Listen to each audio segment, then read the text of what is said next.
Force and laws of motion class 9 की science के NCERT book के बैक साइड में जो क्वेश्चंस दिए गए हम उन क्वेश्चंस को सॉल्व कर रहे हैं, जिसमें ये क्वेश्चन नंबर 7 है।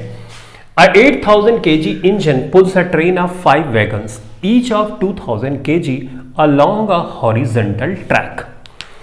एक 8000 kg का इंजन है, लेट्स से ये 8000 kg का इंजन, ठीक है, इसका मास है 8000 kg।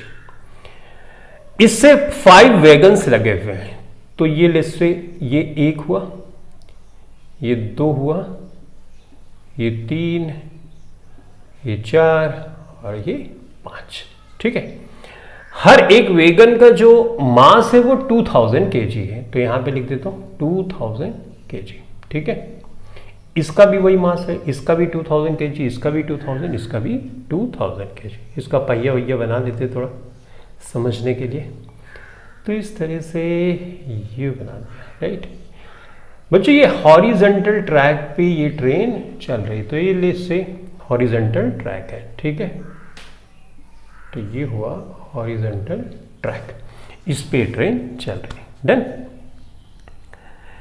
If the engine exerts a force of 40,000 Newton and track offers a friction force of 5,000 Newton, then calculate the net accelerating force.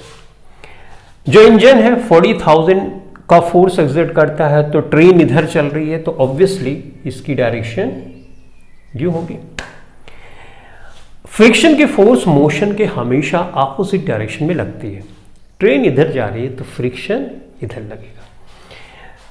जो इंजन एक्सर्ट फोर्स कर रहा है इस ट्रेन पे वो है 40,000 न्यूटन की, ठीक है। तो लेट्स से ये बच्चों ट्रेन है, ये पूरी ट्रेन है इंजन के साथ, तो इस पे जो फ्रिक्शन की फोर्स लगेगी, फ्रिक्शन की फोर्स किधर लगेगी, इसके अपोजिट डायरेक्शन में, इस डायरेक्शन में लगेगी, जिसकी वैल्यू यहां पे दी गई है 5000।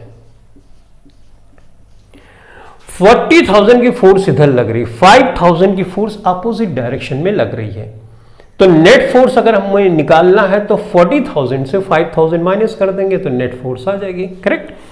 तो नेट फोर्स ही हमको यहां पे पहले वाले पार्ट में पूछ रहा है, तो मैं लिखूंगा नेट फोर्स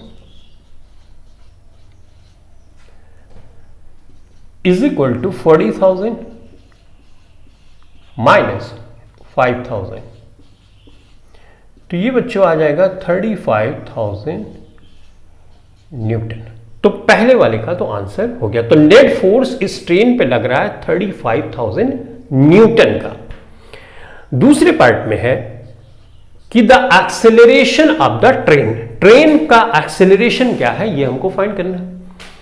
नेट फोर्स हमको पता चल गया, अब हमको टोटल मास अगर पता हो तो force is equal to mass into acceleration होता है, राइट। तो हम एक्सेलरेशन वहां से निकाल सकते हैं।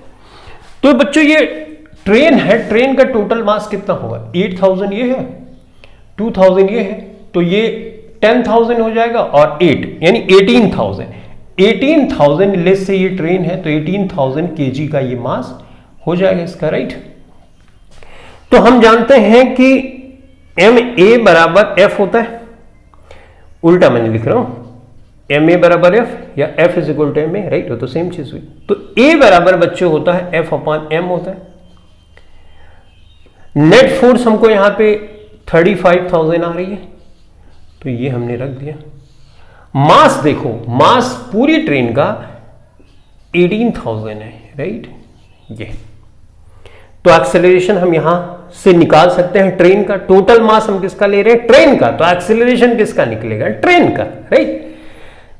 तो ये 3 0 हमने कैंसिल कर दिया, इसको सिंप्लीफाई बच्चों करोगे तो ये आएगा 1.944 मीटर पर सेकेंड स्क्वायर।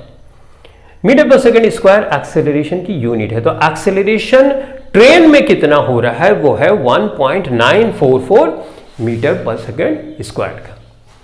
अब आगे क्वेश्चन है कि the force of wagon 1, wagon 1 let's say ये वाला है, ये 2 है, ये 3 है, ये 4 है, ये 5 है। तो force on wagon of wagon 1 on wagon 2, यानी ये जो वैगन है इस पे कितना फोर्स लगाती है। तो बच्चों अगर मुझे फोर्स निकालना है इसके कारण इस पे, तो ये ट्रेन दो हिस्सों में अभी बढ़ गई, ऐसा अज्यूम करके चलना है। ये एक सिस्टम की तरह वर्क कर रहा है, ये एक सिस्टम की तरह हम इसको ट्रीट करेंगे, क्योंकि जब ये वैगन इस पे फोर्स लगाएगी तो ऑब्वियसली डिब्बे लगे हुए हैं तो उस पर भी फोर्स तो लगने वाली है, करेक्ट ना। तो हमको इस पे निकालना है, तो मास किसका होगा, इसका होगा। एक्सेलरेशन क्या होगा, इसका होगा। तो फोर्स निकालना है, तो फोर्स ऑन 2 ड्यू टू 1 ऐसे मैं रिप्रेजेंट कर रहा हूं, यानी 2 पे 1 के कारण कितना फोर्स लग रहा है। तो यहां पे मैं लिखूंगा बच्चे मास, लेकिन मास किसका, जिस पे फोर्स लग रहा है मास उसका लेना होता है। तो मास इसका ले लो, इन चारों पे लग रहा है, तो 2 2 4 2 6 2 8, ठीक है। तो 8000 का मास यहां पर मैंने लिख दिया। अब यहां पे सोचना है एक्सेलरेशन किस पे, एक्सेलरेशन जो इस पे लग रहा है, चारों डिब्बे पे जो एक्सेलरेशन लग रहा है वो लेना है। अब ध्यान से सुनना, ट्रेन की वेलोसिटी में चेंज टाइम के साथ जितना इस डिब्बे में होगा उतना इसमें भी होगा, इतना इसमें भी होगा, इतना इसमें भी होगा, क्योंकि जो ट्रेन चल रही है उसमें जो भी वेलोसिटी में चेंज होगा हर डिब्बे में एक जैसा ही चेंज होगा। ऐसा अगर नहीं होगा, इसमें ज्यादा चेंज हो गया, इसमें कम चेंज हो गया, तो सब गड़बड़ हो जाएगी, या इसमें कम हुआ इसमें ज्यादा हुआ, ऐसा तो होता नहीं। ट्रेन अगर चल रही है तो उसके साथ जो डिब्बा है उसमें भी एक्सेलरेशन सेम ही होगा, तभी तो ट्रेन स्मूथली चलती जाती है। तो इसका मतलब जो एक्सेलरेशन क्या है, the rate of change of velocity, यानी वेलोसिटी में चेंज समय के साथ जो होता है वो एक्सेलरेशन है। तो वेलोसिटी में चेंज समय के साथ हर डिब्बे में, इंजन में एक ही होगा। तो इसका मतलब ट्रेन में जो एक्सेलरेशन है वो हर जगह वही एक्सेलरेशन होगा। तो यहां पे एक्सेलरेशन ट्रेन का हमने ये निकाला है, तो ऑब्वियसली इन डिब्बों पर भी एक्सेलरेशन वही रहेगा ना। तो हम वही एक्सेलरेशन सेम यूज कर सकते हैं, तो हम यहां पे यूज करेंगे 1.944, करेक्ट। एक्सेलरेशन समझ गए क्यों मैं यही ले रहा हूं, वो इसलिए क्योंकि वेलोसिटी में चेंज समय के साथ जितना इस डिब्बे में होगा उतना ही तो एक्सेलरेशन तो सेम होगा, यानी ट्रेन में जो एक्सेलरेशन होगा वही हर एक डिब्बे में भी एक्सेलरेशन होगा। तो ऑब्वियसली इस 4 डिब्बे में भी एक्सेलरेशन सेम ही होगा। फोर्स क्यों बदल गई, इसके लिए क्योंकि मास बदल गया ना, हम फोर्स इस पे निकाल रहे हैं तो इसका मास अलग हो गया, तो मास तो इस सिस्टम का हम लेंगे, और एक्सेलरेशन हमने समझा ही कि किस तरह से एक्सेलरेशन हमको यहां पर लेना होता है। तो ये एक्सेलरेशन हमने ये यूज कर दिया, ठीक। अब इसको हम सॉल्व करेंगे बच्चों, तो ये आता है 1,552 न्यूटन। तो ये हो गया सी वाले पार्ट का आंसर।